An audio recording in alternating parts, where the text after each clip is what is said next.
Salut à tous et bienvenue sur la chaîne Debout Congolais, la chaîne d'éveil, la chaîne de réveil spirituel du peuple congolais, la chaîne d'éveil patriotique. Ici, nous parlons du réveil spirituel du peuple congolais, la République démocratique du Congo, que moi j'appelle le royaume des dieux au Congo, RDK. Si un jour on changeait le nom de notre pays, on met seulement Congo avec K, parce que Congo avec C, c'est pas congolais. Et voilà, je disais ça juste pour vous égayer, vous mettre à l'aise et tout ça. Je profite encore pour vous souhaiter les vœux les meilleurs, que l'année 2025 soit une année de paix, une année de victoire, une année de prospérité pour la République démocratique du Congo, une année où tous nos frères, toutes nos sœurs, tous ceux qui ont vécu des décennies de cauchemars à l'est de la République démocratique du Congo vont retrouver leurs terres, leurs villes, leur territoire, ils vont retrouver leurs adresses normales, ils vont quitter le camp des réfugiés. Vraiment, nous les disons, nous les décrétons, nous les proclamons, qu'il en soit ainsi et que tous les ennemis de la RD Congo, tous ceux qui sont à la base des troubles, des désordres, des tueries, des massacres à l'est de la République démocratique du Congo, que leur aventure se termine aujourd'hui qu'elle se termine et que la terre de la République démocratique du Congo, les arbres, les plantes, les fourmis, les abeilles, tout ce qui vit sous la République démocratique du Congo, tous ceux qui habitent la terre de la République démocratique du Congo s'élèvent en ennemi pour combattre, pour détruire, pour anéantir tous ceux qui sont pour le trouble et le désordre de notre pays. Voilà. Il y a plusieurs mois que je crois que c'est la première vidéo que j'avais faite, où j'avais déjà déclaré que j'avais vu la fin de la guerre. Et là, la guerre faisait encore rage et nos ennemis étaient encore pleins de force. J'avais vu la fin de cette guerre et chaque fois que je tentais même de prier, le Saint-Esprit me disait clairement, c'est terminé, laisse cette requête-là, laissez cette requête-là, cette guerre, c'est déjà terminé.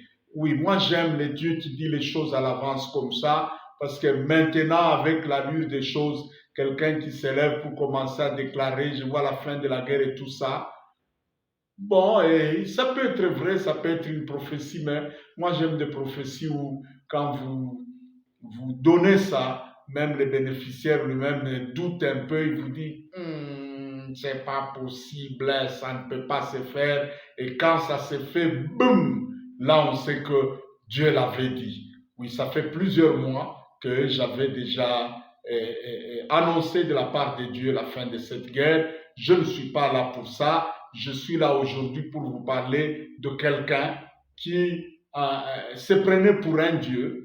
Le président rwandais Paul Kagame. Je me souviens un jour dans leur guerre communicationnelle avec notre chef de l'État. Oui, je disais dans la guerre médiatique entre notre chef de l'État et le président rwandais, chacun était en train de manipuler ses armes communicationnelles et sur ce point-là, je pense que notre président en tout cas, sur le plan communicationnel, il a les armes.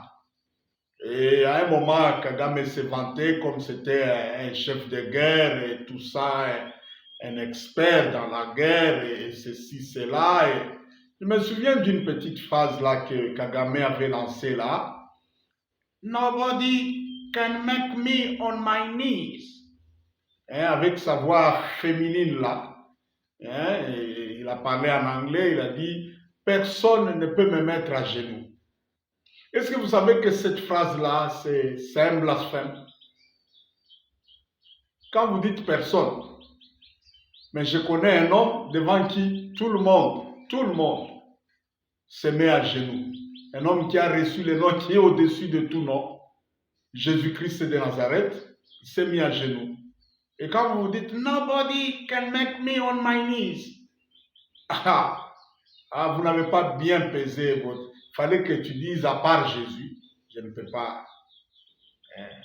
Mais aujourd'hui, nous parlons. Je suis venu vous annoncer que Monsieur Paul Kagame est à genoux.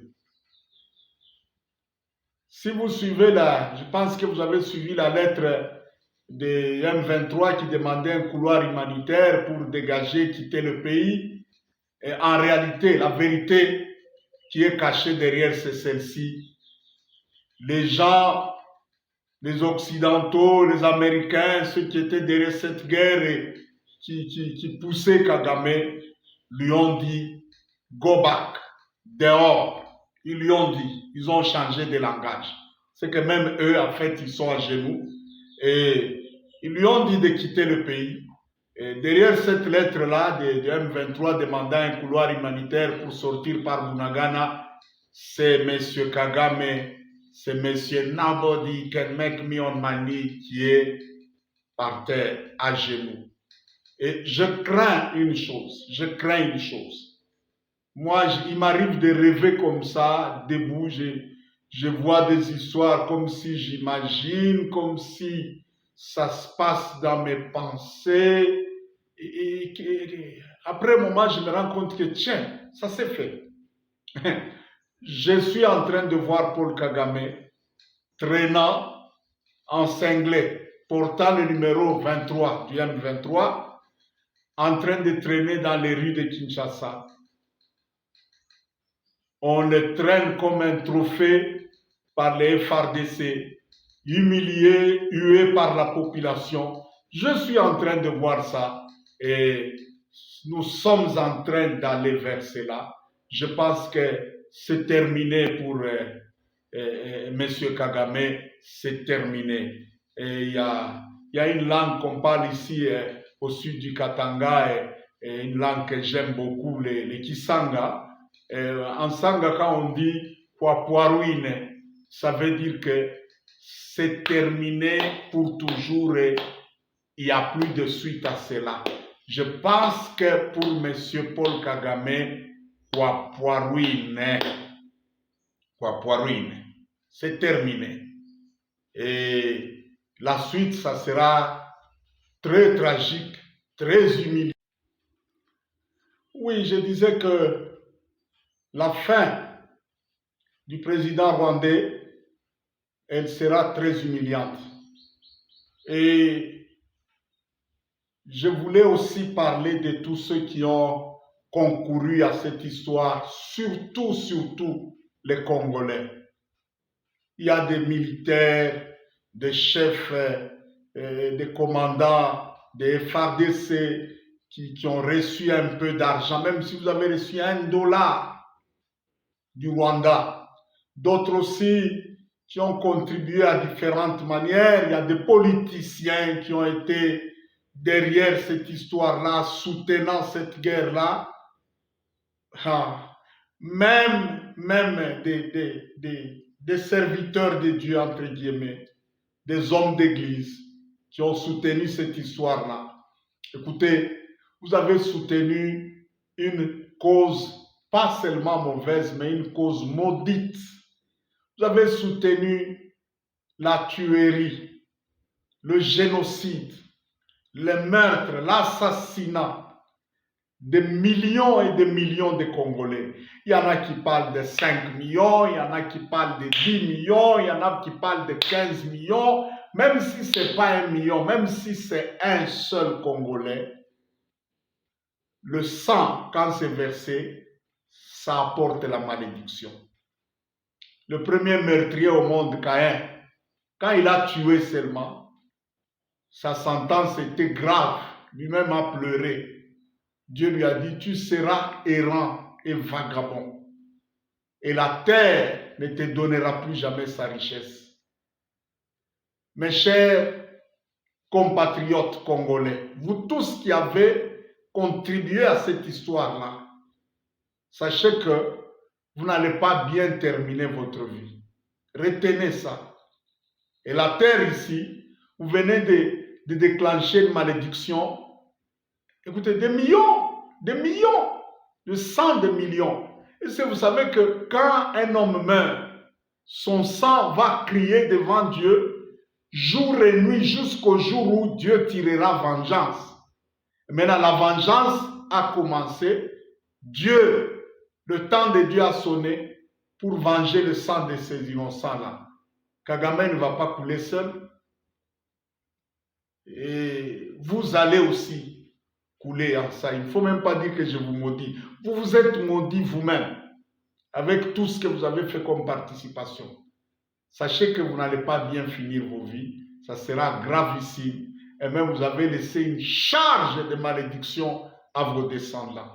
Une charge de malédiction. Des innocents vont souffrir après vous. Des générations de vos innocents vont souffrir des choses que vous avez provoquées. Je ne sais pas si... Bon, repentance, oui, Dieu pardonne, mais les conséquences. David avait tué, Dieu l'avait pardonné, mais vous savez, après son soldat qu'il avait tué au front là, David a perdu 5 personnes, 5 enfants. Ça, c'est votre problème. Likambunabino, État libino. Même les chefs militaires qui ont envoyé l'argent au front pour les militaires, vous prenez... En tout cas, Likambunabino, Kajienu, c'est votre affaire. Je ne sais pas si je peux parler dans une autre langue ou quoi, Kajienu. Écoutez, le Rwanda là, avec tout ce qu'ils ont pris comme richesse, tout ce qu'ils ont fait ici, je vous invite.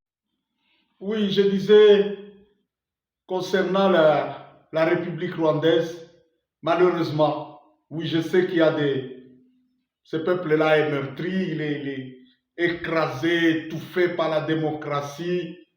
C'est pas comme ici, chez nous. Ici, chacun s'exprime, chacun parle ce qu'il veut. Là, il y en a qui sont pour l'actuel président, il y en a qui sont contre, qui s'expriment, mais c'est pas la même chose au Rwanda. Je sais que vous n'y êtes pour rien, mais malheureusement, tout ce que Kagame a fait, il l'a fait en tant que président du Rwanda, avec les troupes rwandaises et tout ça.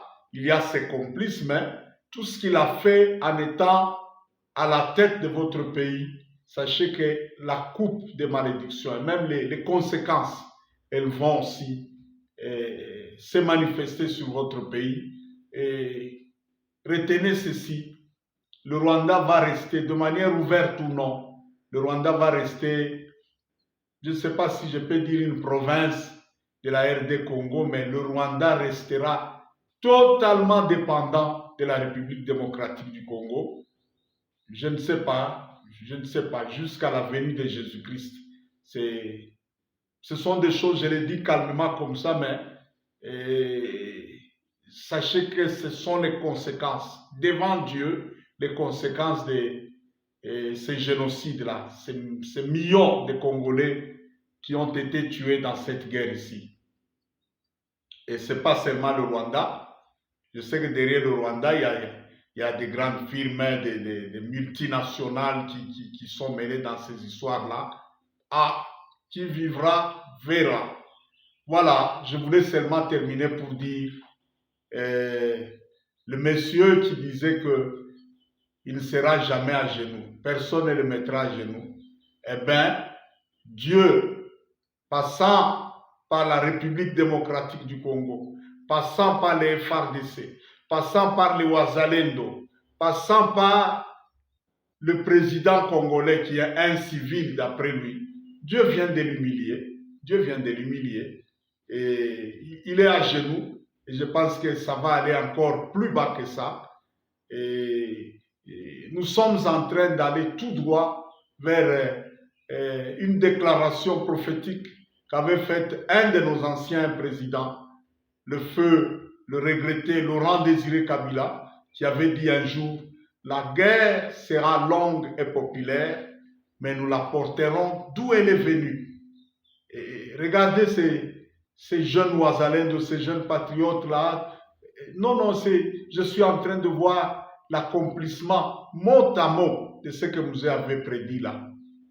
Donc voilà, il ne faut pas, ce monde ici, vous pouvez être fort à un moment, vous pouvez avoir le pouvoir à un moment, vous pouvez faire ceci, mais sachez que la loi des semailles et de la moisson existe. Chacun de nous va moissonner ce qu'il aura semé. Et nous sommes en train de vivre ça.